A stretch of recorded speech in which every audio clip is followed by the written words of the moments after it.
মানে কিছু মানুষ আমাদেরকে মানে ইদানিং বলার চেষ্টা করে, আপনারা বসে আছেন কেন, আপনারা পালায় আছেন কেন কলকাতায়, আপনারা বিদেশে যায় বসে আছেন কেন?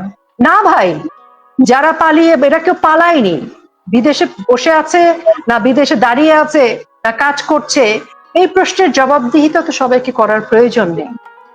আজকে বাস্তবতা আমরা জানি। আজকে যদি কেউ যারা কাজ করছে তারাই প্রশ্ন করে না, যারা কাজ করে না তারা জবাবদিহিতার সম্মুখীন করেছে। জবাবদিহিতা আমাদেরকে নয়, জবাবদিহিতা ইউনূসের কাজ করে। প্রত্যেকের ছোট ছোট শক্তিগুলো আমাদের পেছনে ব্যয় না করে ব্যয় করেন ইউনূসের পিছনে। আজকে বাংলাদেশ আওয়ামী লীগের রাজনৈতিক কর্মীদের মধ্যে অনেক দুষ্কৃতিকারী থাকতে পারে, তারা কি ইউনূস বাহিনীর চেয়েও খারাপ? যদি এই প্রশ্নের উত্তর আপনি খুঁজে পান তাহলে সেভাবে ব্যবস্থা গ্রহণ করেন। আমরা যুদ্ধের প্রস্তুতি নিচ্ছি, আমাদেরকে হতাশ করবেন না, আমাদের জন্য দোয়া করবেন, অনুপ্রাণিত করবেন। আমরা আর জনগণকে সাথে নিয়ে বলাতে, আমার ওই ভাই বলছিলেন যে এটা তো আওয়ামী লীগের একার যুদ্ধ। না, এটা আওয়ামী লীগের একার যুদ্ধ না, এটা মুক্তিযুদ্ধের যুদ্ধ। ব্যক্তিগতভাবে আমার মতো অনেকেই আছে, আমরা কখনো প্রকাশ্যে বলিনি, বাড়ি ভাই আপনার সাথে বহুদিন শো করেছি, কখনো কিন্তু বলিনি যে আমি এই এক বছরে কি কি হারিয়েছি, আমাদের ছাত্রলীগের ভাইরা কি কি হারিয়েছে বলেনি, বলবে না ওরা। আওয়ামী লীগ থেকে কি পেয়েছি কি পাইনি সেই হিসাব করার সময় এখন নয়। দলের সুসময় যদি আমি আওয়ামী লীগের রাজনৈতিক কর্মী হতে পারি, এই দুঃসময় হতে হবে। উনি বলেন রাজনৈতিক বক্তৃতা, না এটা রাজনৈতিক বক্তৃতা না, এটা বাস্তবতা। উনি পারছেন না, কিন্তু আমরা মিছিল করব, আমরা আমাদের জীবনের ঝুঁকি নিয়ে হামলা মামলার শিকার হব। আপনার কাছে একজন এখানে প্রশ্ন রেখেছেন, সব বড় বড় কথা বলে কোনো লাভ নেই, দেশ পুরোটা পাকিস্তানের দখলে চলে গেছে, সশস্ত্র সংগ্রাম ছাড়া এই দেশের উদ্ধার সম্ভব না। উনাকে আমি একটা কথা বলতে পারি যে উনি কি রেডি আছেন নিজে? উনার সাথে কতজন কর্মী আছে? উনাকে ডাক দিলে উনি যদি সশস্ত্র সংগ্রাম পরশুদিন সকালবেলা শুরু করি, উনি কি 500 কর্মী নিয়ে আসবেন নূর হোসেন চত্বরে? কথার কথা, উনি এই অনুষ্ঠান চলাকালীন সময় উত্তর দিক। সবাই বলে সশস্ত্র সংগ্রাম করতে হবে, আসেন আপনারা পরিকল্পনা করেন। উনি পারবেন? উনি প্রস্তুত কিনা? আমি প্রস্তুত। তখন সশস্ত্র সংগ্রাম হবে, আমি আপনাকে কথা দিচ্ছি, আমাকে আপনি রাস্তায় পাবেন যদি ততদিন বেঁচে থাকি। যিনি প্রশ্ন করেছেন উনি আসবেন না, এখন প্রশ্ন করার সময় না, এখন কাজ করার সময়। আমি ওনাকে শ্রদ্ধা জানাচ্ছি, আমরা প্রস্তুত, আমরা প্রস্তুতি নিয়েছি, সময় হলে আমরা যুদ্ধ করব। সশস্ত্র যুদ্ধ করতে হবে নাকি সশস্ত্র যুদ্ধ না করে কৌশলে রাজনীতি করতে হবে সেটা আমরা বুঝবো। আজকে সার্জিস কি বলেছিল, আমরা 5 তারিখে সফল না হলে সশস্ত্র যুদ্ধ করতাম। কেন রে ভাই সশস্ত্র যুদ্ধ করতে হবে এই কথা তারা বলবে? আমাদের যদি প্রয়োজন হয় সশস্ত্র যুদ্ধ হবে, মুক্তিযুদ্ধ তো সশস্ত্র সংগ্রামের মধ্যে দিয়ে অর্জিত, প্রয়োজন হলে হবে। কিন্তু এই ওনারাই তো বীর মুক্তিযোদ্ধা, যুদ্ধের কৌশল ওনারা জানেন, আমরা তো ওনাদের থেকে শিখেছি, ওনারাই আমাদের নেতৃত্ব দেবেন। আজকে মুক্তিযোদ্ধাদের কেন ইউনূসের এত ভয়? কারণ ইউনূস মুক্তিযোদ্ধা না, ইউনূসের তো তখন বয়স ছিল মুক্তিযুদ্ধ করবার, করেনি তো। আজকে ইউনূসের সাথে যারা আছে তারা তো যুদ্ধাপরাধীর সন্তানরা, যুদ্ধাপরাধীর পরিবাররা, তারা তো মুক্তিযুদ্ধকে পাল্টে দিতে চায়, সংবিধান পাল্টে দিতে চায়। তাদের আঘাত তো বাংলাদেশ আওয়ামী লীগ না, একমাত্র নয়। বাংলাদেশ আওয়ামী লীগকে সরাতে পারলে এই মুক্তিযুদ্ধ, সংবিধান সবকিছু পাল্টে ফেলা সম্ভব। কিন্তু সেটা কি সম্ভব বাংলাদেশ আওয়ামী লীগকে সরানো? কোনোদিন না। বাংলাদেশ আওয়ামী লীগ মুক্তিযুদ্ধের ভ্যানগার্ড। এই আলোচনার শুরুতে আপনি বলেছেন দেশে অনেক আলোচনা, অনেক কিছু, কিন্তু যেগুলো পালিয়ে যেতে পারে, এমন কি পরিস্থিতি তৈরি হয়েছে এর মাঝে সে পালিয়ে যেতে পারে? হ্যাঁ, পালিয়ে যেতে চাইবেন, কিন্তু আমার মানে বাস্তবতায় মনে হয় যে পালিয়ে যাওয়া বোধহয় সম্ভব হবে না। আপনারা কি আটকাবেন এয়ারপোর্টে? জি জি, আপনারা কি এয়ারপোর্ট পাহারা দিবেন যাতে পালিয়ে যেতে না পারে? না না, আমরা তারা যেভাবে আমাদেরকে বিভিন্ন মানে তারা যেভাবে করেছে তাদেরকে আমরা কখনো অনুসরণ করতে চাই না, তারা অনুসরণ যোগ্য নয়। তারা যেভাবে এয়ারপোর্ট, বর্ডার, বিভিন্ন জায়গায় যেভাবে রাস্তায় রাস্তায় যেভাবে মারধর করেছে, যেভাবে টেনে হিচড়ে আগুন দিয়ে পুড়িয়ে মেরেছে, সেটা আমাদের মধ্যে নেই, কারণ আমাদের ডিএনএ তে সেটা নেই। এটা তাদের ডিএনএ তে আছে। তারা তো পাকিস্তান হানাদার বাহিনীর ডিএনএ, যে একজনকে একটা মুক্তিযোদ্ধাকে মারবার পর খুঁচিয়ে খুঁচিয়ে সেটাকে বিকৃত করেছে, ওই ডিএনএ ওই জিন তাদের মধ্যে। তো আমি মনে করি যে আমাদের রাজনীতিটা তো রাজনৈতিক কৌশলে হবে। তো সেই রাজনৈতিক কৌশল যখন সফল হবে, বাংলাদেশ আওয়ামী লীগ সংবিধানকে শ্রদ্ধা করে, আইনকে শ্রদ্ধা করে, এবং সেই আইনের বিচারে রাষ্ট্রদ্রোহীদের বিচার যেভাবে হওয়া উচিত সেভাবেই হবে। আপনি দেখেন বঙ্গবন্ধু হত্যার বিচার করবার সময় কিন্তু বঙ্গবন্ধু কন্যা দীর্ঘ সময় নিয়েছেন আইনের প্রতি শ্রদ্ধাশীল থেকে। যুদ্ধাপরাধীর বিচারও কিন্তু তিনি আইনের প্রতি শ্রদ্ধাশীল থেকে পুরো সঠিকভাবে দীর্ঘমেয়াদী প্রক্রিয়ার ভেতর দিয়ে গেছেন। তো বাংলাদেশ আওয়ামী লীগ চাইলে অনেক আইন বিরোধী, সংবিধান বিরোধী কিংবা মেটিকুলাসলি তারা যেভাবে লাশের রাজনীতি করেছে সেটা করতে পারে, সেটি বাংলাদেশ আওয়ামী লীগ করতে চায় না। সেটা করতে চায় না বলেই ওরকম 5 লক্ষ লোক এনে হঠাৎ করে সবাইকে দিয়ে সশস্ত্র সংগ্রামে নামিয়ে দিল, যে যাও সবকিছু ভাঙচুর করে সবাইকে নামিয়ে ফেলো। এই যুদ্ধটা বাংলাদেশ আওয়ামী লীগের ইতিহাসের মধ্যে নেই, করতে চাই না। তাই আমরা আমাদের কোনো কিছু পাহারা দিতে হবে না, আইন তাদেরকে আটকাবে। আইনের মধ্যে যে জায়গাগুলো আশ্বাস দিয়েছেন এবং সাধুবাদ জানিয়েছেন, এটা হচ্ছে ছোট করে বলা যায়। এটাতে আসলে আমরা যদি বলেন, আমাদের এটাতে আসলে শোষিত হওয়ার কিছু নেই, কারণ 5ই আগস্ট থেকেই উনি তো আমাদের আশ্বাস দিয়ে যাচ্ছেন এবং বলেই যাচ্ছেন উনি দেখবেন, উনি সহ্য করবেন না, মব ইত্যাদি ইত্যাদি ইত্যাদি এসব বলেছেন। আর প্রধান উপদেষ্টা তো বাংলাদেশে যে মব হচ্ছে সেটা উনি তো স্বীকারই করেন না, কারণ এই মব জঙ্গি বাহিনী তো তার, এবং আমরা দেখলাম এই মব জঙ্গি বাহিনী সেনাবাহিনী কর্তৃক পৃষ্ঠপোষকতাটা পেয়েছে, নিরাপত্তা পেয়েছে। কাজেই মব নিয়ে বাংলাদেশে আইন শৃঙ্খলা রক্ষাকারী বাহিনীদেরকে আরো অ্যাক্টিভ করা হবে বা আইন শৃঙ্খলা ঠিক করা হবে, মব হবে না, সন্ত্রাস হবে না, লাশ হবে না, এসব কথাবার্তা আমার কাছে মনে হচ্ছে এগুলো আসলে এমনি বলার মতো কথা, কথার কথা। গসিপ আছে, অনেক অনেক গুজব ছিল যে আবার কি 111 হচ্ছে নাকি সেনা শাসন হচ্ছে, প্রধান উপদেষ্টা পালিয়ে যাচ্ছেন, চলে যাচ্ছেন, এরকম অনেক রকমের গুজব গুঞ্জন গত 2 দিন ধরে চলছে। কিন্তু আমার কাছে যেটা মনে হয়েছে যে জনগণের কাছ থেকে শুনে, এবং এরকম একটা পরিস্থিতি দিকে কেন গেল, এবং আবারও ইমার্জেন্সি মিটিং হয়েছে, বৈঠক হয়েছে আওয়ামী লীগকে আবারও নিশ্চিহ্ন করবার জন্য। অর্থাৎ যখন দেখা গেছে যে মুক্তিযোদ্ধারা সংগঠিত হচ্ছে, যখন দেখা গেছে সাধারণ শিক্ষার্থীরা মব বাহিনী, জঙ্গি বাহিনী, শিবিরকে প্রতিহত করছে, যখন দেখা গেছে যে সাধারণ মানুষ স্বতঃস্ফূর্তভাবে আওয়ামী লীগের মিছিলে অংশগ্রহণ করছে, তখন দেখা গেছে যে মানবতা বিরোধী কর্মকাণ্ডের জন্য, স্বাধীনতা লঙ্ঘনের জন্য, মুক্তিযোদ্ধাদের অপমান করবার জন্য এবং মব বাহিনীকে কিছু না বলে মুক্তিযোদ্ধাদেরকে সন্ত্রাস বিরোধী আইনে গ্রেফতার করা, এই সকল কিছু মিলে জনগণের পালসের জায়গায় যেটা দেখা গেছে যে জনগণ ধীরে ধীরে কিন্তু প্রতিরোধ গড়ে তুলছে এবং জনগণ জবাব দেওয়া শুরু করেছে। আগে যেটা ছিল জনগণ জবাব দেয়নি, এখন জনগণ জবাব দিচ্ছে, এবং এর ফলশ্রুতিতে যেটা হয়েছে, ইউনূসের পক্ষ থেকে যেটা এখন বোঝা যাচ্ছে যে ইউনূস, এনসিপি, এবি পার্টি, জামাত, হিজবুত তাহরির বা তারা ছাড়া বাকি সবাই হচ্ছে আওয়ামী লীগ। মুক্তিযোদ্ধারা আওয়ামী লীগ, বাংলাদেশের সমর্থকরা আওয়ামী লীগ, গ্রামবাসী আওয়ামী লীগ, কখনো কখনো বেকায়দায় পড়ে পুলিশকে আওয়ামী লীগ বলছে, সেনাবাহিনীকে আওয়ামী লীগ বলে ফেলছে। তো সেখানে এক ধরনের ইঙ্গিত পাওয়া যায়, ইউনূসের পতনের একটা ঘণ্টাধ্বনি শুনতে পাচ্ছি আমরা সবাই জনগণ। সেই জায়গায় থেকে হয়তো আবারও একটা চেষ্টা চলছে ঘুরে দাঁড়ানোর, আমার কাছে সেটাই মনে হয়। আর সেনাবাহিনী এত বড় একটা প্রতিষ্ঠান, আমি গুজবকে প্রাধান্য দিয়ে সেনাবাহিনী সম্পর্কে কোনো কটূক্তি করতে চাই না। ঢুকে পাচ্ছি, আওয়ামী লীগের অফিস তো নিশ্চিহ্ন, 32 নম্বর ভবনটা গুঁড়িয়ে দেওয়া হয়েছে, আওয়ামী লীগের কার্যক্রমে নিষেধাজ্ঞা আছে, এখন জাতীয় পার্টি টার্গেট। আপনার কি মনে হচ্ছে জাতীয় পার্টি নিষিদ্ধ হচ্ছে এবং তার অফিসটাও তালাবদ্ধ হয়ে যাবে? দেখেন, জাতীয় পার্টি মানে হচ্ছে তারা এখন ভয় পাচ্ছে যে আওয়ামী লীগ না হলেও আওয়ামী লীগ সমর্থিত রাজনৈতিক দল এবং মুক্তিযোদ্ধারাও সংগঠিত হতে পারে 14 দল হিসেব করে।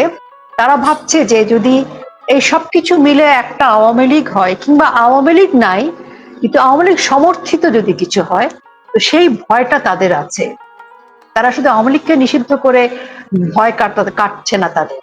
আওয়ামী লীগ সমর্থিত অন্য রাজনৈতিক দল বা আওয়ামী লীগ জোটের অন্য রাজনৈতিক দল বা মুক্তিযোদ্ধারা হয়তো একটা রাজনৈতিক দল করে ফেলতে পারে, এই সকল আতঙ্কে এতে কিন্তু তারা এই চেষ্টাটা করছে। এবং এখানে শুধু জাতীয় পার্টি না, আওয়ামী লীগ জোট অন্যান্য যারা আছে সকলকে নিষিদ্ধ করবার এক ধরনের ইঙ্গিত কিন্তু আছে। আর আমরা আরেকটা জিনিসও লক্ষ্য করেছি, সেটি হচ্ছে যে যেহেতু মানে আজকে পর্যন্ত আমরা দেখলাম যে পুরো যুদ্ধটা তাদের শুধু আওয়ামী লীগের বিরুদ্ধে না। এই যুদ্ধটা হচ্ছে, যদি আওয়ামী লীগের বিরুদ্ধে হতো তাহলে মুক্তিযোদ্ধাদের মুক্তিযুদ্ধের স্থাপনার প্রতি আঘাত হতো না। তারা সবসময়, আমরা শুনেছি যে মুক্তিযুদ্ধকে আমরা কুক্ষিগত করে রেখেছি, বঙ্গবন্ধুকে আমরা কুক্ষিগত করেছি, জয় বাংলাকে আমরা কুক্ষিগত করেছি। তো আমরা কুক্ষিগত করেছিলাম, এখন তো আমরা নেই। তাহলে তারা কেন মুক্তিযোদ্ধাদেরকে সম্মান করতে পারলো না? তারা কেন মুক্তিযোদ্ধাকে ওন করলো না? তারা বরণ করে নিল না? তারা কেন বঙ্গবন্ধুকে তাদের উচ্চ শিরে দাঁড় করালো না? তারা কেন বাংলাদেশের সংবিধানকে, বাংলাদেশের স্বাধীনতা পতাকা, জাতীয় সঙ্গীতকে তারা ধারণ করতে পারছে না কেন? তো সবকিছুর আসল কথা হচ্ছে তাদের রাগ শুধু বাংলাদেশ আওয়ামী লীগের ওপরে নয়। বাংলাদেশ আওয়ামী লীগ যেহেতু মুক্তিযুদ্ধকে রক্ষা করে, বাংলাদেশ আওয়ামী লীগ ৭১কে ধারণ করে, বাংলাদেশ আওয়ামী লীগ সংস্কৃতিকে ধারণ করে, বাংলাদেশ আওয়ামী লীগ ধর্ম নিরপেক্ষতাকে ধারণ করে, এবং সেটাই হচ্ছে তাদের রাগ। এবং বাংলাদেশ আওয়ামী লীগের নেতৃত্বে বাংলাদেশ স্বাধীন হয়েছিল। তাদের আঘাত, তাদের রাগ, তাদের বিরোধিতা হচ্ছে ওই মুক্তিযুদ্ধের ওপর। সেই কারণে কিন্তু তারা বাংলাদেশ আওয়ামী লীগকে ক্ষমতাচ্যুত করে মুক্তিযুদ্ধকে গ্রহণ করেনি।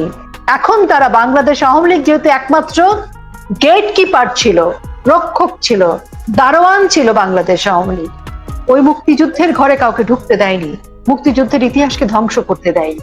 এখন ওই বাংলাদেশ আওয়ামী লীগকে সরিয়ে এখন একটু একটু করে মুক্তিযুদ্ধের ইতিহাসকে নিশ্চিহ্ন করে দিচ্ছে, যে কথা স্পষ্ট করে ইউনূস বলেছিল প্রথম সাক্ষাৎকারে। তো সেই কারণে কিন্তু মানে আমার মনে হয় এখন এটা স্পষ্ট হয়ে গেছে, বিরোধিতাটা মুক্তিযুদ্ধের বিরুদ্ধে, ৭১-এর বিরুদ্ধে। এবং সেই কারণে বাংলাদেশ আওয়ামী লীগকে তাদের সরাতে হবে। এখন ভয়টা তাদের ওখানে, যদি মুক্তিযোদ্ধারা একত্রিত হয়ে যায়, যদি বাংলাদেশ আওয়ামী লীগের সমর্থিত রাজনৈতিক দল একত্রিত হয়, সে কারণে ধীরে ধীরে সব রাজনৈতিক দলের অফিস ভাঙবে, পূর্বে নিষিদ্ধ করবে, এই আলোচনা পর্যালোচনাগুলো সামনে চলে আসবে। এবং ইতিমধ্যেই তাজুল ইসলাম সে কথাগুলো বলেছে। আওয়ামী লীগের দুটো মিছিল সর্বশেষ রাজধানী ঢাকায়, একটা গুলিস্তানে, এরপর ধানমন্ডির ২৭-এ।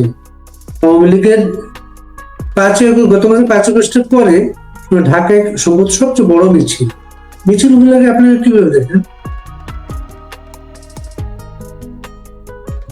মানে আমি আসলে আমার নেটওয়ার্কের জন্য মাঝে মাঝে কেঁপে কেঁপে যাচ্ছে। মানে ঢাকায় যে মিছিলগুলো হয়েছে সেগুলো কি বলছিলেন প্রশ্নটা? সেই মিছিলটা অংশগ্রহণ শুরুতে মিছিলে যারা অংশ নিয়েছিল তাদের কাছে আমরা শুনেছি, মিছিল যখন শুরু করে তারা ১৫-২০ জনের মিছিল ছিল। সেইটা মুহূর্তে কিন্তু মিছিলটা সহস্র হয়ে গেছে। মিছিলটা এটা হঠাৎ আপনার কাছে ফিরে আসছে মানুষগুলা? সেটা তো বটেই, কারণ যে প্রথম কিন্তু আমরা এই বিস্ফোরণটা দেখেছি গুলিস্তানে, এবং সেই দিনটা আপনি চিন্তা করেন, সেদিন পাকিস্তানের উপপ্রধানমন্ত্রী ইসাকদার এসছে। ইসাকদার আমাদের জাতীয় পতাকার সামনে দাঁড়ানো, আশ্চর্য ভাবে বাঙালি জাতিকে বলছে তোমাদের মন পরিষ্কার করো, কত উদ্ধত। এবং তার পাশে দাঁড়িয়ে বিএনপি রাজনৈতিক নেতারা হাত মিলাচ্ছেন, এনসিপি হাত মিলাচ্ছে, আর ইসাকদার বড় বড় কথা বলছে। বাংলাদেশের প্রশ্নে পাকিস্তানের সাথে এখনো অমীমাংসিত অনেক কিছু রয়ে গেছে। তারা তো এখন পর্যন্ত মাফ চায়নি, ক্ষমা চায়নি। তারা আমাদের সাথে তো সকল কিছুর মীমাংসা হয়নি, লেনদেন কিছুই হয়নি। এখন তার সেইখানে দাঁড়িয়ে যখন বলছে যে মন পরিষ্কার করতে হবে, এবং সে অধ্যত দেখে বাংলাদেশ আওয়ামী লীগের ছাত্রলীগ, যুবলীগ, স্বেচ্ছাসেবক লীগ তারা কিন্তু নিজেকে দমন করতে পারেনি, তারা রাস্তায় নেমে এসেছে এবং সেই সাথে সাধারণ জনগোষ্ঠী নেমে এসেছে। এবং একই ঘটনা ঘটেছে ধানমন্ডি 27-এও, এবং বাংলাদেশের বিভিন্ন জায়গায় যতগুলো মিছিল হয়েছে এভাবে কিন্তু স্বতঃস্ফূর্তভাবে মানুষ যুক্ত হয়েছে। এখন এটা কারো কাছে ভালো নাও লাগতে পারে, কারো কাছে মনে হতে পারে আগে বসে বসে লিখতে হবে, ভাবতে হবে, কমান্ডো গঠন করতে হবে, তারপরে যুদ্ধের ঘোষণা হবে, তারপরে মিছিল হবে। যুদ্ধ তো তেমন নয়। আপনার সাথে আমাদের একজন তিনি বলছিলেন, আমি বিদ্যুৎ চলে যাওয়ায় আমি সেইখানে সংযোগ বিচ্ছিন্ন হয়ে গেছে থেকে ওনার অনেক প্রশ্নের উত্তর আমি দিতে পারিনি। মিছিলে ওনার ক্ষোভ ছিল যে মিছিল, ছোট ছোট মিছিল হবার পর কেউ কেউ বিপদে পড়ে, যে কেউ কেউ বিপদে পড়ে সেই ছেলেগুলো, সেই মেয়েগুলো তো বাংলাদেশের জন্য এই যুদ্ধে নিজেকে নামিয়েছে, নিজেকে অবতীর্ণ করেছে। সে তো মনে করে যে বাংলাদেশের জন্য সেই যুদ্ধটা করতে চায়। দেখেন, আমরা কিন্তু অনেক কিছু হতে পারবো। আমি অভিনেত্রী হয়েছি, কেউ ডাক্তার হয়েছে, কেউ ইঞ্জিনিয়ার হয়েছে, আপনি সাংবাদিক হয়েছেন, আমরা এক একজন এক একটা কিছু হয়েছি, কিন্তু আমরা কোনোদিন এই জীবনে মুক্তিযোদ্ধা হতে পারবো না। কিন্তু আমার মনে হয় যে আমার বাবা, আমার চাচা এবং যারা মুক্তিযুদ্ধ করেছেন, আমার মনে হয় যে বাংলাদেশের সর্বশ্রেষ্ঠ মানুষ তিনি। তো আমার এই যে সুযোগ ঘটছে বাংলাদেশের জন্য কিছু করা এবং সেই সকল মুক্তিযোদ্ধাদের রক্তের ঋণ পরিশোধ করা, এবং বঙ্গবন্ধু শেখ মুজিবুর রহমান আরেকজন জন্ম নিবে না বাংলাদেশে, পৃথিবীতেও জন্ম নিবে না। তিনি জন্ম না নিলে এই বাংলাদেশ হতো না, আমি হতাম না।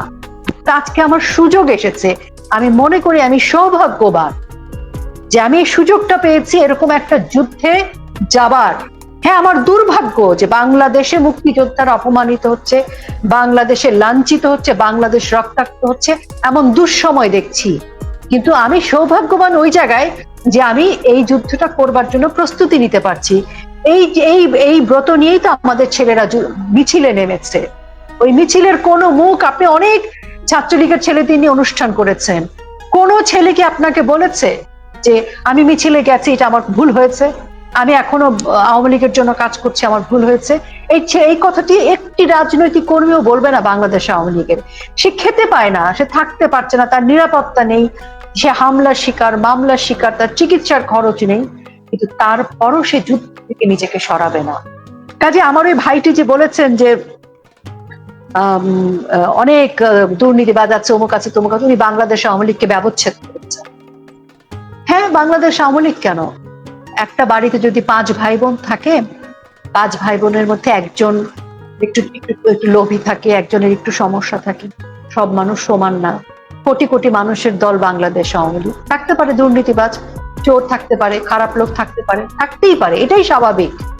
এবং যারা খারাপ, যাদেরকে শাস্তি দিতে হবে, সেই শাস্তিটা কি আজকে দিতে হবে? আজকে আমার শত্রুকে, আজকে আমার শত্রু হচ্ছে ইউনূস, আজকে আমার শত্রু হচ্ছে 1971-এর পরাজিত শত্রুরা। আমি কিন্তু সেই শত্রুর বিরুদ্ধে লড়াই না করে আমি কি করছি, আমার দলে কে কে খারাপ, আমি কিন্তু সেই ইতিহাস নিয়ে বসে পড়লাম এবং তাদেরকে ব্যবচ্ছেদ করা শুরু করলাম। এবং জাতির সামনে, বাংলাদেশ আওয়ামী লীগের তৃণমূলের কর্মীদের সামনে প্রমাণ করছি বারবার। আমার সে ভাইটি বারবার উচ্চ স্বরে বললেন যে এরা অমুক অমুক অমুক অমুক, এরা পালিয়ে গেছে, এদেরকে বাদ দিতে হবে। বাদ দেওয়া অনেক সহজ, জুড়ে রাখা কঠিন কাজ। আর বাদ দেওয়ার এখতিয়ার তো বঙ্গবন্ধু কন্যার। বাংলাদেশ আওয়ামী লীগের একটা গঠনতন্ত্র আছে, উনি এই যুদ্ধে কোন কোন অস্ত্র কিভাবে ব্যবহার করবেন এটা উনার সিদ্ধান্ত। আমরা তো উনার অস্ত্র, আমি একটা উইপেন, আপনি একটা উইপেন, সবাই আমার এক একটা অস্ত্র। আমরা তার কাছে সকলেই কর্মী, উনি সকল কর্মীকে কাজে লাগাবেন। একটি যুদ্ধে সকলকে প্রয়োজন।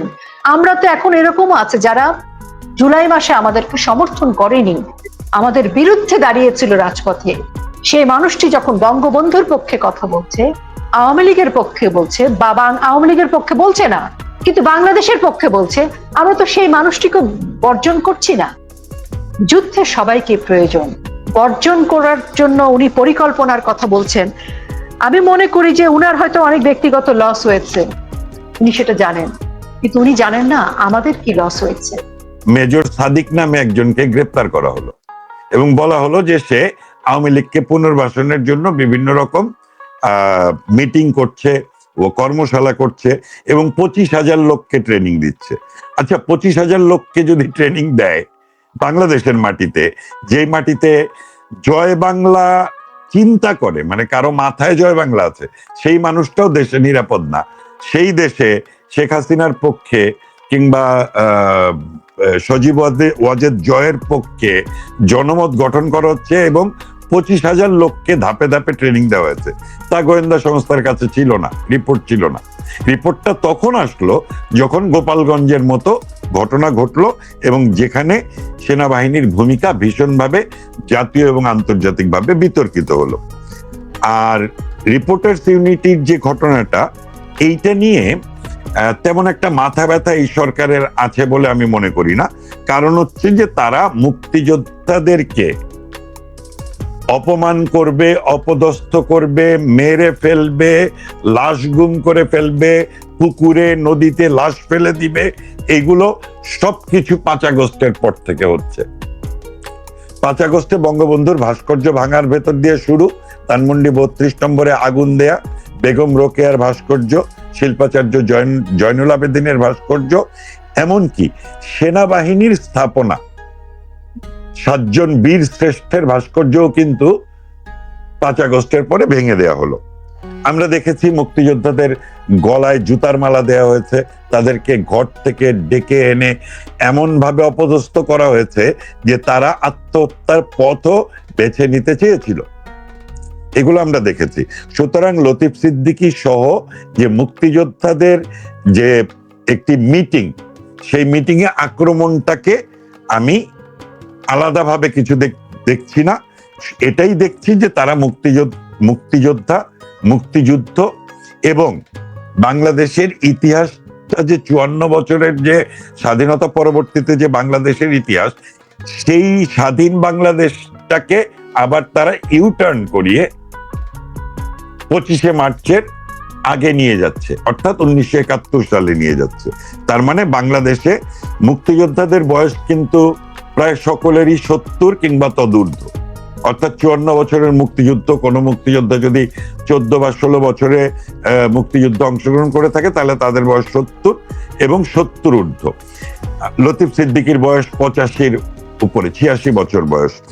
এই মুক্তিযোদ্ধাদেরকে যদি তারা কোনোভাবে ভয় ভীতি দেখিয়ে ঘরে বন্দি করে রাখতে পারে, তাহলে এই যে বাংলাদেশটাকে ইউটার্ন করে পাকিস্তানের দিকে নিয়ে যাওয়া এবং 71কে একটি ইস্যু বলা কিংবা 71কে একটি ডিল বলা, এই প্রক্রিয়াগুলো তাদের জন্য সহজ হয়। নুরুর ঘটনাটা ঘটেছে কিন্তু আমার মনে হয় অন্য কারণে।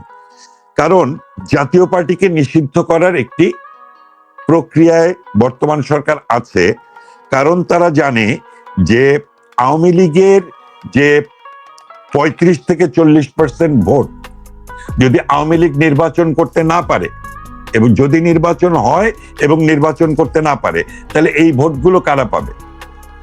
বিএনপি তো, জামাত নিশ্চয়ই পাবে না, ইসলামিস্টরা ইসলামী জঙ্গি গোষ্ঠীরা পাবে না, কারা পাবে?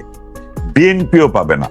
বিএনপি মুক্তিযুদ্ধের ন্যারেটিভ থেকে সরে এসে বাংলাদেশে মাটিতে আবারও তারা ক্যান্টনমেন্টে তৈরি মুক্তিযুদ্ধ বিরোধী রাজনীতিবিদদের নিয়ে দল গঠন করা একটি রাজনৈতিক দল বিএনপি। সেই বিএনপির এইবার সুযোগ এসেছিল মুক্তিযুদ্ধের পক্ষে দাঁড়ানোর, মানুষের পক্ষে দাঁড়ানোর। তারা দাঁড়ায়নি, তারা জামাতের সঙ্গে গিয়েছে। এবং আজকে মির্জা ফখরুল বলেছে যে আওয়ামী লীগের যদি কেউ আক্রমণ করতে আসে তাদের হাত পা ভেঙে দেওয়া হবে। এটি ফখরুল ইসলামের মতো একজন রাজনৈতিক নেতার মুখ থেকে আমরা আশা করিনি, বা মানে এটা আমাদের কল্পনাতেও আসেনি। তার মানে বিএনপির চরিত্র উন্মোচিত। তাহলে এই যে নৌকার ভোট, এই ভোটগুলো কোথায় যাবে? এই ভোটগুলো কিন্তু এরশাদের ভাইয়ের অধীনে যে জাতীয় পার্টি কিংবা আনোয়ার হোসেন মঞ্জু যে ধমক দিয়ে বলেছে যে তোমরা শিশুরা, তোমাদের হাতে দেশ, তোমরা ভেবেছো যে যা খুশি তাই করবে, খবরদার, এই যে ধমক দিয়েছে আনোয়ার হোসেন মঞ্জু, কিংবা এই যে জাতীয় পার্টির এরশাদের ভাইয়ের নেতৃত্বে যে জাতীয় পার্টি, তাদের দিকে যাবে। এই কারণে প্রথমে কিন্তু তারা আনিসুল হকের নেতৃত্বে জাতীয় পার্টিটাকে প্রথমে ভাঙলো, এরপরে তারা এখন পার্টি অফিস আক্রমণ করে নুরুকে এমন ভাবে পেটালো যে নুরু তো আসলে জুলাই আগস্টের আন্দোলনের একজন যোদ্ধা এবং অন্যতম যোদ্ধাদের একজন। জুলাই আগস্টের যে ষড়যন্ত্র হয়েছে সেই ষড়যন্ত্রের যোদ্ধা সে, ওই সময় সে গ্রেপ্তার হয়েছিল। সো নুরুকে মারলে জনগণের সেন্টিমেন্ট জাতীয় পার্টির বিপক্ষে যাবে। এই কারণে নুরুকে মূলত ওখানে পাঠিয়েছে জাতীয় পার্টির অফিস আক্রমণ করবার জন্য, এবং আক্রমণ করতে গিয়ে তাকে পেটানো হয়েছে যে একটা জনমত তৈরি করে জাতীয় পার্টিকে নিষিদ্ধ করবে। তাহলে ওই 40% ভোট কিন্তু আর পাওয়ার মতো অন্য কোনো ব্যাংক তাদের নাই। তাহলে ওই 40% ভোট দিতে যাবে না। তাহলে বাংলাদেশে তারা 50% ভোট কাস্টিং দেখিয়ে তারা আগামী নির্বাচন করে ফেলবে। এই একই প্রক্রিয়া কিন্তু আপনাকে আমি একটু বলি, এই যে ডাকসুর নির্বাচনটা হচ্ছে, এই একই প্রক্রিয়ায় কিন্তু ঘটছে। ডাকসুতে যে ঢাকা বিশ্ববিদ্যালয়ে বলি আর যে কোনো শিক্ষা প্রতিষ্ঠানে মিনিমাম 40% জয় বাংলার, আওয়ামী লীগের, ছাত্রলীগের ছেলে মেয়ে। তারা 5 আগস্টের পর থেকে তাদের বহিষ্কার করা হয়েছে, তাদের ক্লাস নাই, তাদের সার্টিফিকেট বাতিল করা হয়েছে এবং তারা ক্যাম্পাসে নাই। কিন্তু জামাতে ইসলামী তো ছাত্রলীগের ভেতরে প্রবেশ করেছিল। একমাত্র ইসলামী ছাত্র শিবিরের কাছে কারা কারা ছাত্রলীগ করে তাদের তালিকাটা আছে, এবং ওই তালিকার কেউ ভোট দিতে যাবে না, এইটা জামাত নিশ্চিত করবে। এবং ভোরবেলায় জামাত ওই ভোটগুলো, শিবির ওই ভোটগুলো কাস্টিং করিয়ে ফেলবে। এবং ছাত্রদল যে ভাবছে তারা অনেক বড় ভোট ব্যাংকের অধিকারী, তারা জিতে যাবে, আমরা বিস্মিত হব না যে প্রত্যেকটা বিশ্ববিদ্যালয়ে, কলেজের ছাত্র সংসদ নির্বাচনে ইসলামী ছাত্র শিবির জিতে আসবে। হয় পুরোপুরি প্যানেলে জিতে আসবে, না হলেও একটা মেজর শেয়ার নিয়ে জিতে আসবে। সুতরাং এই যে নৌকার ভোট, এই ভোটাররা যাতে ভোট কেন্দ্রে না যেতে পারে, এটি ডাকসু নির্বাচন কিংবা জাকসু নির্বাচন দিয়ে শুরু করবে, এবং এরপরে তারা এটি জাতীয় নির্বাচনেও এক্সিকিউট করবে। এবং জাতীয় নির্বাচনে জাতীয় পার্টি এই ভোটগুলো পেতে পারে, এই সম্ভাবনার জায়গা থেকে তারা জাতীয় পার্টিকে নিষিদ্ধ করছে। এবং এটা কোনো বিচ্ছিন্ন ঘটনা না, এটা বাংলাদেশের মাটিতে পুনরায় পাকিস্তান কায়েমের যে রাজনৈতিক ষড়যন্ত্র, সেইটাই এখানে চলমান আছে এবং তারা সেই জায়গাতেই এখনো আছে। জাতীয় পার্টি আজকে কিন্তু সারাদিন কিন্তু এই আলোচনাটা নাই, জাতীয় পার্টি নিষিদ্ধ করার ব্যাপারটা আবার কিন্তু এই আলোচনা কেউ আর নতুন করে বলছে না। তাতে কি এটাকে ড্রপ করতে পারে এই বিষয়টা? আমি আপনার একটি বিষয়ে আমি দৃষ্টি আকর্ষণ করেই বলতে চাই, সেটা হচ্ছে সেনাপ্রধান যা যা করেছে, সে 5 আগস্ট থেকে শুরু করে এই মানে ধানমন্ডি 32 নম্বর ভাঙা এবং বর্তমান সময়ে সেনাবাহিনী যা করছে, তাদের অফিসার মারা গেছে কিন্তু 5 আগস্টের পরে, 5 থেকে 8 আগস্টের মাঝখানে তাদের একজন অফিসারকে কিন্তু মেরে ফেলা হয়েছে। তার ক্যাপ্টেন, মেজরদেরকে রাস্তাঘাটে অপমানিত করা হচ্ছে, রাজনৈতিকভাবে ঘোষণা দিয়ে ডিজিএফআই এর কার্যালয় ভেঙে ফেলা হবে, এগুলো সমস্ত কিছু করতেছে। সেই হিসাবে বাংলাদেশের ইতিহাসে এই ধরনের মানে ভীতু অযোগ্য সেনাপ্রধান বাংলাদেশ পেয়েছে বলে আমার মনে হয় না। কিন্তু তার একটি কথার গুরুত্ব আমি এখনো মনে করি আছে, কারণ সে যেই কথাটি বলেছিল যে নির্বাচন হবে এবং অল ইনক্লুসিভ নির্বাচন হবে। এখন ধরে নিলাম অল ইনক্লুসিভে সে আওয়ামী লীগকে নির্বাচনে আসতে দিতে রাজি না, কারণ সে মনে করে যে আওয়ামী লীগ যদি রাজনীতিতে আসে এবং শেখ হাসিনা যদি ক্ষমতায় আসে, তাহলে সে যে অপকর্মগুলো করেছে, সে যে ইন্ডেমনিটি নিয়েছে, এগুলোর বিচার করবে। সুতরাং শেখ হাসিনাকে যদি সে নির্বাচনে আসতে নাও দেয়, মানে বাংলাদেশ আওয়ামী লীগকে, এরশাদের জাতীয় পার্টিকে কিন্তু সে নির্বাচনে আসতে দিতে বাধ্য। এবং এই যে আলোচনাটা হচ্ছে না জাতীয় পার্টিকে নিষিদ্ধ করার, এটার একটা অন্যতম কারণ এটা হতে পারে, কারণ আপনার মনে রাখতে হবে যে ক্যান্টনমেন্ট থেকে বন্দুকের নলে জন্ম নেয়া দুটো রাজনৈতিক দল, একটা বিএনপি, একটা জাতীয় পার্টি। এবং বিএনপি চালায় হচ্ছে সাবেক সেনা প্রধানের স্ত্রী, অর্থাৎ বর্তমান সেনা কর্মকর্তাদের ভাবি, আর আরেকজন চালায় সাবেক সেনা প্রধানের রাজনৈতিক দলের যিনি প্রধান জেনারেল এরশাদ, তার আপন ভাই।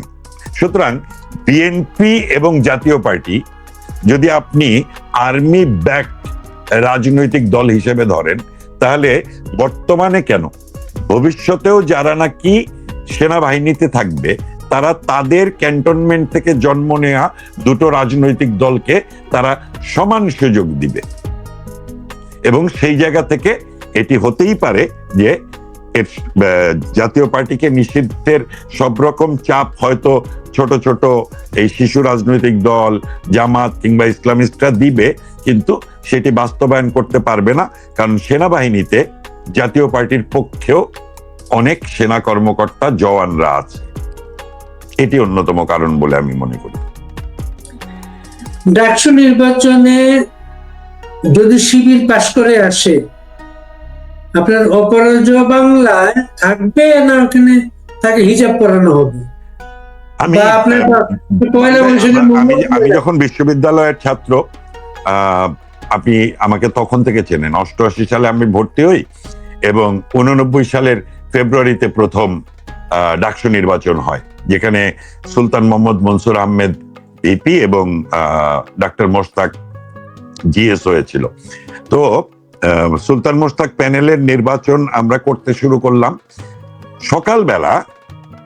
তখন অলরেডি তফসিল ডিক্লেয়ার হয়ে গেছে, পোস্টার টোস্টার ক্যাম্পাসে লেগে গেছে। আমি বঙ্গবন্ধু হলের ছাত্র, হলে উঠেছি, যেহেতু নির্বাচনে কাজ করতে হবে।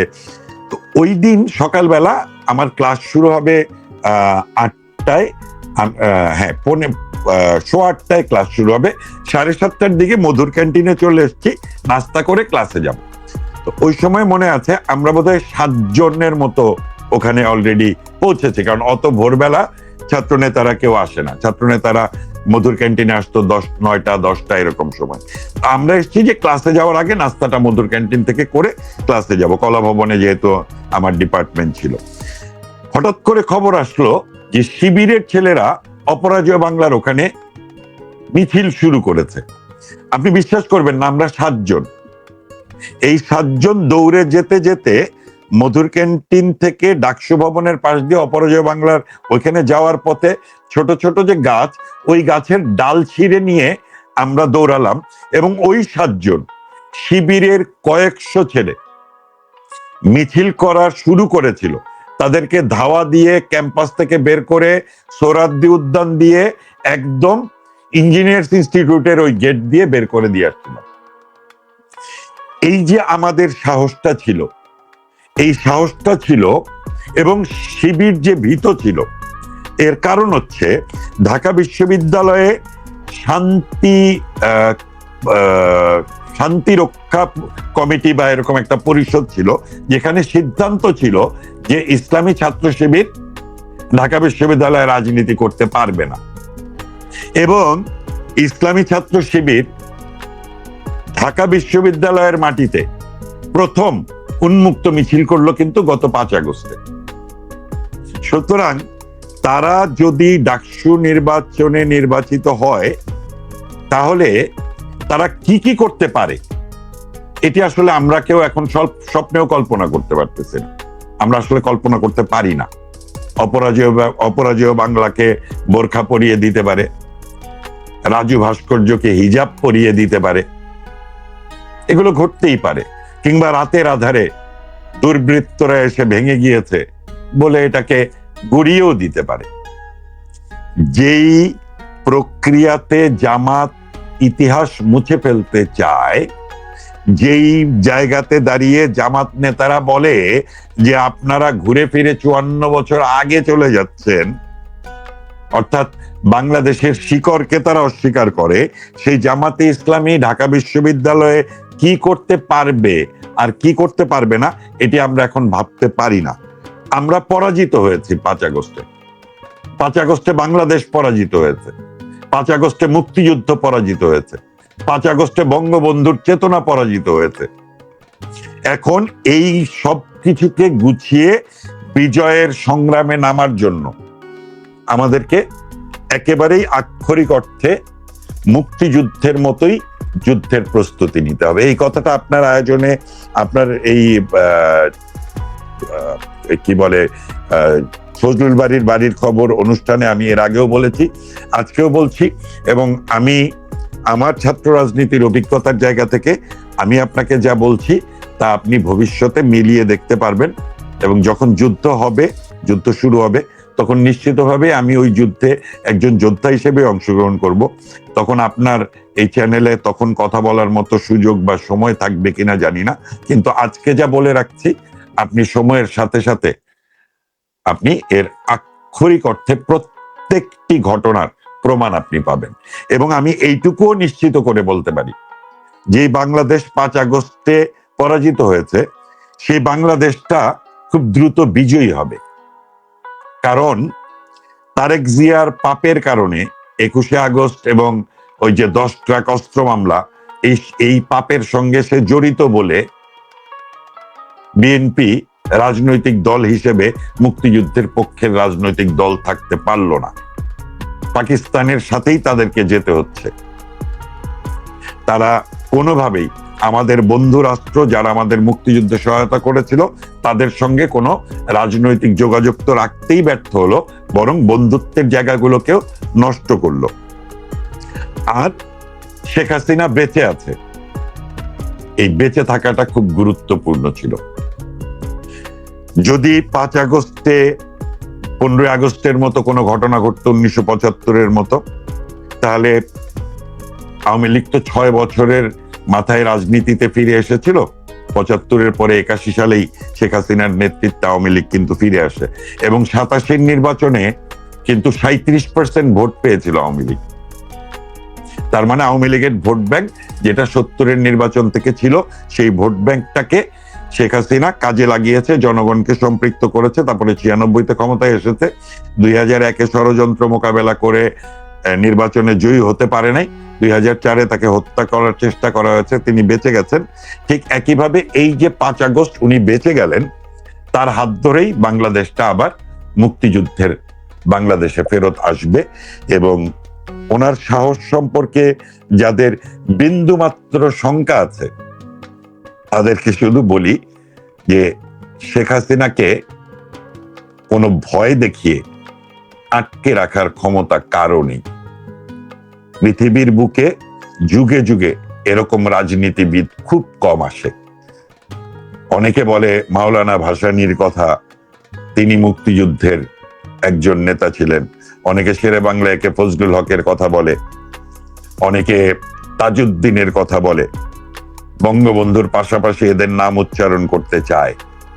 কিন্তু ইতিহাস সাক্ষী মাওলানা ভাসানী মুক্তিযুদ্ধের জন্য প্রস্তুতি নেন নাই, বরং মুক্তিযুদ্ধ নামক একটি যুদ্ধের বিপরীতেই তিনি অবস্থান নিয়েছিলেন।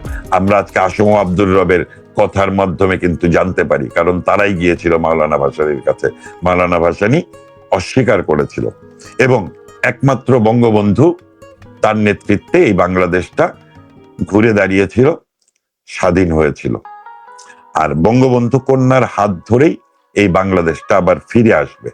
কিন্তু সেই ফিরে আসা বাংলাদেশে আমরা আওয়ামী লীগের কাছ থেকে ওইটুকু নিশ্চয়তা চাই যে তারা ভোটের রাজনীতির হিসাব মিলাতে গিয়ে ইসলামিস্টদেরকে কখনো আর সুযোগ দিবে না। তাদেরকে রাজনৈতিকভাবে স্পষ্টতই ধর্মনিরপেক্ষ অসাম্প্রদায়িক রাজনীতির পক্ষে অবস্থান নিতে হবে। ভোটের ইকুয়েশনে আওয়ামী লীগ যতই হেফাজতে ইসলামের ভোটের কথা চিন্তা করে তাদেরকে পাশে রাখুক না কেন, এরকম অনেক 5 আগস্টে এরাই পেছন দিক থেকে আওয়ামী লীগকে ছুরিকাঘাত করবে। সুতরাং আওয়ামী লীগের উচিত বন্ধু নির্ধারণ করা, বন্ধু রাজনৈতিক দলগুলোকে নির্ধারণ করে ছোট ছোট রাজনৈতিক দল যারা মুক্তিযুদ্ধ, বঙ্গবন্ধু, বাংলাদেশ এই প্রশ্নে আপোষ করে না, তাদেরকে সাথে নিয়ে একটা বৃহত্তর ঐক্য তৈরি করা এবং তারপরে যুদ্ধের ডাক দেয়া। এবং এই যুদ্ধটা যেটা বঙ্গবন্ধুর এবারের সংগ্রাম, আমাদের মুক্তির সংগ্রাম, এবারের সংগ্রাম স্বাধীনতার সংগ্রাম, এই স্বাধীনতার সংগ্রামটা 1971 শেষ হয়েছে, কিন্তু 5 আগস্টে আমাদের স্বাধীনতা পরাজিত হয়েছে। স্বাধীনতাকে মুক্তির সংগ্রাম হচ্ছে এখনকার সংগ্রাম। এবং সেই সংগ্রামে আমি শুধু না, আমরা যারা নাকি মনে করি বাংলাদেশটা মুক্তিযুদ্ধের বাংলাদেশের জায়গাতে থাকা উচিত, একটি অসাম্প্রদায়িক গণতান্ত্রিক বাংলাদেশ হবে, সেই বাংলাদেশটা শেখ হাসিনার হাত ধরেই হবে বলে আমরা বিশ্বাস করি। এবং সেই কারণে আমরা তার নেতৃত্বের জন্য কিংবা তার ডাকের জন্যই আমরা অপেক্ষা করছি। এমন কোন সংগ্রাম নাই যে সংগ্রামে আমি রাজপথে থাকিনি, আর আমার উপরে নির্যাতনের এমন কোন খড়গ নাই যা নেমে আসেনি। আমি পুলিশের রিমান্ডে থেকেছি, ডিবির রিমান্ডে থেকেছি, র্যাবের রিমান্ডে থেকেছি, সিআইডির রিমান্ডে থেকেছি, তারপরে সেনা রিমান্ডে থেকেছি, সব রিমান্ডে থাকার অভিজ্ঞতা আছে, জেলখানায় থাকার অভিজ্ঞতা আছে, জেলখানায় অসুস্থ হয়ে হাসপাতালে থাকার অভিজ্ঞতা আমার আছে, রাজপথে মার খাওয়ার অভিজ্ঞতা আছে, হাত পা থেতলে দিয়েছে মেরে রাজপথে পুলিশ। এই সকল অভিজ্ঞতা নিয়ে রাজনৈতিক কর্মী হিসেবেও আমার একটা শপথ আছে, এবং সেই শপথের সঙ্গে সংস্কৃতি কর্মীদেরকে সম্পৃক্ত করে আমি আগামীর লড়াইটা লড়তে চাই। আর আপনার মতো অনেক সাংবাদিক যারা আমাদেরকে কথা বলার সুযোগ করে দিচ্ছেন, আপনাদের প্রতি শুধু আমরা কৃতজ্ঞ থাকবো না, আপনি নিশ্চিত থাকেন যেদিন বাংলাদেশ জয়ী হবে সেদিনও আপনাদের নাম স্বর্ণাক্ষরেই লেখা হবে। এই মুক্তিযুদ্ধটা আপনার এবং আমার এবং আমাদের। আকামুল্লাহ, সরকার খুব তড়িঘড়ি শেখ হাসিনার বিচারের একটা রায় বের করে তাদের কাজ শুরু করেছে, এবং আজকে সাবেক আইজিপি রাজসাক্ষী হিসাবে শেখ হাসিনার বিরুদ্ধে সাক্ষ্য দিয়েছেন। আপনি লক্ষ্য করেছেন বিষয়টা? হ্যাঁ, লক্ষ্য না করার কোনো কারণ নেই। আপনি তার আগের, মানে যেই দিন এই সাক্ষীর বিষয়টা আসলো, মানে আজকে আসলো, গত পরশুদিন কিন্তু এই আইসিটি আন্তর্জাতিক অপরাধ ট্রাইব্যুনালের প্রধান কৌশলী তাজুল সাহেব কিন্তু একটা গুরুত্বপূর্ণ কথা বলেছে। আগামী সরকার এসে বিচার করবে কি করবে না, এটির অনিশ্চয়তার কারণে তারা তাড়াহুড়া করে বিচার করছে, এবং এই বিচার করতে গিয়ে অনেক নিয়ম কানুন ফলো করা যাচ্ছে না। আচ্ছা, আপনি একজন লয়ার, আপনি রাষ্ট্রপক্ষের লয়ার, বিচার ব্যবস্থা স্বাধীন, তাহলে আপনি কিভাবে নিশ্চিত করেন যে আপনি তাড়াহুড়া করে করছেন বিচার করার জন্য? তার মানে বিচারক কি রায় দিবে এটা আপনারা লিখে নিয়ে তারপরে আপনারা এই বিচার প্রক্রিয়া শুরু করেছেন, এবং সেই বিচার প্রক্রিয়াতে কিছু অনিয়ম আছে, এটা আপনারাই স্বীকার করছেন। আপনি তো জানি এটা পুরোটাই অনিয়ম, পুরোটাই মিথ্যা, পুরোটাই অপবাদ, পুরোটাই মুক্তিযুদ্ধের বিরুদ্ধে, পুরোটাই শেখ হাসিনার অন্যতম অপরাধ কি জানেন বাড়ি ভাই? শেখ হাসিনার অন্যতম অপরাধ, উনি যুদ্ধাপরাধীদের বিচার করেছিলেন এবং বিচারের রায় কার্যকর করেছিলেন। ওনার অন্যতম অপরাধ, উনি বঙ্গবন্ধু হত্যার বিচার করেছিলেন, বিচারের রায় কার্যকর করেছিলেন। ওনার অন্যতম অপরাধ, উনি ক্ষমতায় না থাকা অবস্থায় 2টা ইন্ডেমনিটি হয়েছে। একটা ইন্ডেমনিটি জিয়াউর রহমান দিয়েছে 75-এর 15 আগস্টের, আরেকটা ইন্ডেমনিটি অপারেশন ক্লিন হার্টের খালেদা জিয়া দিয়েছে। এই দুটো ইন্ডেমনিটি, একটা 96-এ শেখ হাসিনা ক্ষমতায় এসে ওই ইন্ডেমনিটি বাতিল করে, অর্থাৎ বিচারহীনতার সংস্কৃতি থেকে বিচার ব্যবস্থা প্রতিষ্ঠার সংস্কৃতিতে তিনি ফিরে আসেন। আরেকটা 2002-এর অপারেশন ক্লিন হার্টের যে ইন্ডেমনিটি, সেটা তিনি বাতিল করেন 2008-এ ক্ষমতায় এসে। সুতরাং শেখ হাসিনা বিচার ব্যবস্থাকে প্রতিষ্ঠা করতে চেয়েছেন বাংলাদেশে, আর সামরিক বাহিনীর বন্দুকের নলে যারা ক্ষমতা নেয় কিংবা যারা যুদ্ধাপরাধী তারা বিচার ব্যবস্থাকে পঙ্গু করে দেয়। এই প্রধান বিচারপতিকে মব করে বসানো হয়েছে। এই বিচারপতিদের প্রত্যেকের রাজনৈতিক আদর্শ আছে। এই কৌশলী ওই যুদ্ধাপরাধীদের যখন বিচার হয়েছে, তিনি আসামিদের লয়ার ছিলেন, আসামিদের পক্ষের উকিল, এবং এখনো তিনি ওই পক্ষের উকিল আছেন। যাদের বিচার চলছে তাদের উকিল তিনি, আর তিনি এখানে কৌশলী। সুতরাং বিচার, এইখানে যে বিচার হচ্ছে, সেই বিচার অন্ধও জানে, বোবাও জানে, কালাও জানে যে এই বিচার একটি প্রহসনের বিচার হচ্ছে। এবং আপনি তো শত শত রাজনৈতিক মামলার বাদী এবং আসামিদের এই স্টেটমেন্ট দেয়া, এবং তারপরে যখন নাকি পরিবেশ ঠিক হয় তখন তাকে জোর করে এই স্টেটমেন্ট দেয়ানো হয়েছে, এটার কত সংবাদ আপনার কাছে আছে? কত লক্ষ, ওই লক্ষ লক্ষ স্বীকারোক্তির একটি স্বীকারোক্তি হচ্ছে এই পুলিশের আইজির স্বীকারোক্তি। এর বাইরে কিছু না। এটি একদমই খেলা, এবং তারা যে আগুন নিয়ে খেলতেছে এটা আসলে বুঝতেছে না। সত্যিকার অর্থে তারা আগুন নিয়ে খেলতেছে। শেখ হাসিনাকে আমি নিজে শেখ হাসিনার সঙ্গে 11টি হত্যা মামলার আসামি।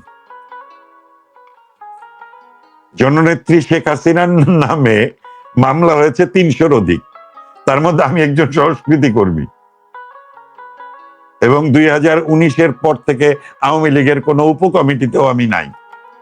আমি রাজনীতিটা করেছি, করছি এবং করব, কিন্তু আওয়ামী লীগের কোনো কমিটিতে আমি নাই। আমাকেই 11টা মামলা দিয়েছে। আপনি বুঝতেই পারেন যে কাকে কাকে বাদ। আপনার সাংবাদিকদের কাকে কাকে দিয়েছে দেখেন আপনি। শ্যামল দত্ত, মোজাম্মেল বাবু, ফারজানা রূপা, শাকিল। সাংবাদিকরা যে কথা বলে তার চাকরি নাই। সময় আজকে গিয়ে এই টিভি বন্ধ করে দেয়, কালকে গিয়ে ওই টিভি দখল নেয়, পত্রিকা দখল নিয়ে নিচ্ছে। এখন আর সাংবাদিকরা কেউ কথা বলে না। সাহস করে যে 2-4 জন কথা বলছে তাদেরকেও হত্যা করার কিংবা অ্যারেস্ট করার হুমকি কিন্তু দেয়া হচ্ছে প্রতিনিয়ত। কিন্তু তারপরেও যারা সাহস করে কথা বলছে তাদেরকে সাধুবাদ জানাই।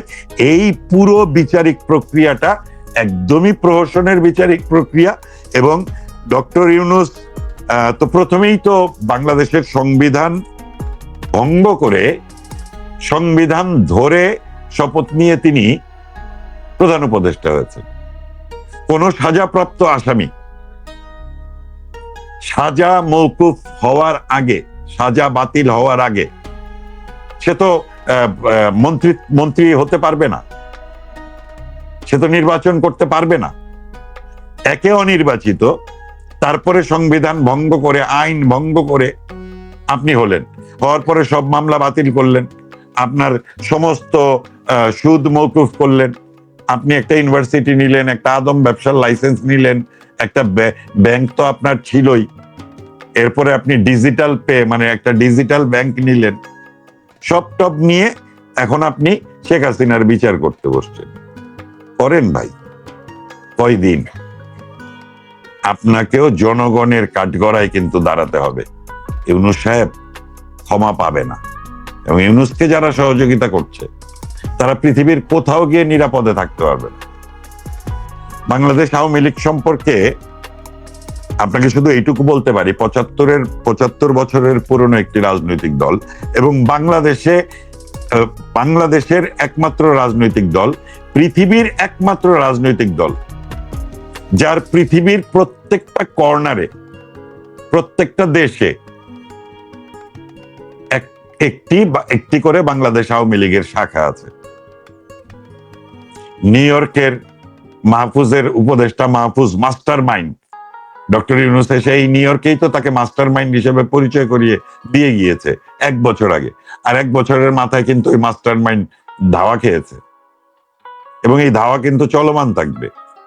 লন্ডনে শফিক, এই যে প্রেস সেক্রেটারি ডাস্টবিন শফিক, তাকে কিন্তু ধাওয়া দিয়েছে।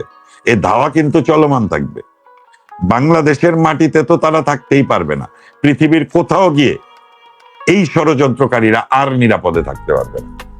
আর যেহেতু বর্তমান প্রেক্ষাপটে এসে দাঁড়িয়ে ছোট ছোট কিছু বাম রাজনৈতিক দল কিংবা জাতীয় পার্টির একটা অংশ বা 2টা অংশ এবং বাংলাদেশ আওয়ামী লীগ, এরাই যেহেতু বাংলাদেশের মুক্তিযুদ্ধের চেতনাকে ধারণ করে, সুতরাং তাদের ঐক্যবদ্ধ শক্তির সামনে বাকিরা একদমই ম্রিয়মান হয়ে যাবে।